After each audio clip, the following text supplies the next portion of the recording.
మనుషులు దేవుని స్తుతించడానికి నోరు రావట్లా, చేతులు రావట్లా, కానీ పక్షులు, జంతువులు, సరీసృపాలు, లోకములో ఉన్న సమస్తము కూడా దేవుని స్తుతించగలుగుతూ ఉన్నాయి.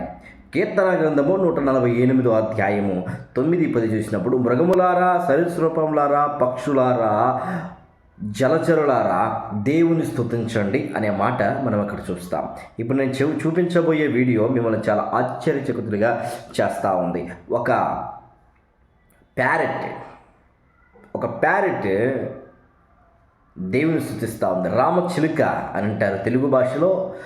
అది దేవుని స్తుతించడానికి ఎలా అంటుంది తెలుసా? హల్లెలూయా, హల్లెలూయా, హల్లెలూయా అని స్తుతిస్తూ ఉంది. చూడండి ఒకసారి. Yes, praise the Lord. Praise the Lord. Hallelujah. I sing hallelujah to my Christ. Glory to God.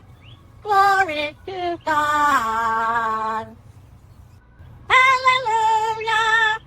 Hallelujah. Hallelujah. Hallelujah. I sing hallelujah to my Christ. చూడండి, పక్షులు దేవుని స్తుతిస్తూ ఉన్నాయండి, నోరారా స్తుతిస్తూ ఉన్నాయి. దేవుని స్తుతించేద్దాం, మనము దేవుని స్తుతించేద్దాం. దేవుని స్తుతిస్తున్నావా? ఉదయం లేచిన మొదలుకొని దేవుని స్తుతించు. హల్లెలూయా అనగా ఏంటి? దేవుని స్తుతించుట. ఆకాశంలో దేవదూతలు దేవుని స్తుతిస్తూ ఉన్నారు, పక్షులు దేవుని స్తుతిస్తూ ఉన్నాయి. మరి నువ్వు స్తుతించడానికి మనసు రావట్లేదు కదా. నీకు ఆహారం ఇచ్చాడు, నీరిచ్చాడు, వస్త్రాలు ఇచ్చాడు, ఉద్యోగం ఇచ్చాడు, పనులు ఇచ్చాడు, పిల్లల్ని ఇచ్చాడు. ఎన్నిచ్చినా కూడా ప్రభువుని స్తుతించగలగలేకపోతున్నావే. ఆ యొక్క రామచిలుక ప్యారెట్కి దేవుని యొక్క కార్యము తెలుసు. మనము మన జంతువులకు, మన పక్కన వారికి కూడా దేవుని స్తుతించడం నేర్పించాలండి. అలా నేర్పించినప్పుడు దేవునికి మహిమ కలుగుతుంది, దేవునికి ఆనందం కలుగుతుంది. కాబట్టి దేవుని స్తుతించగలిగే మనసు మనం కలిగి ఉందామా?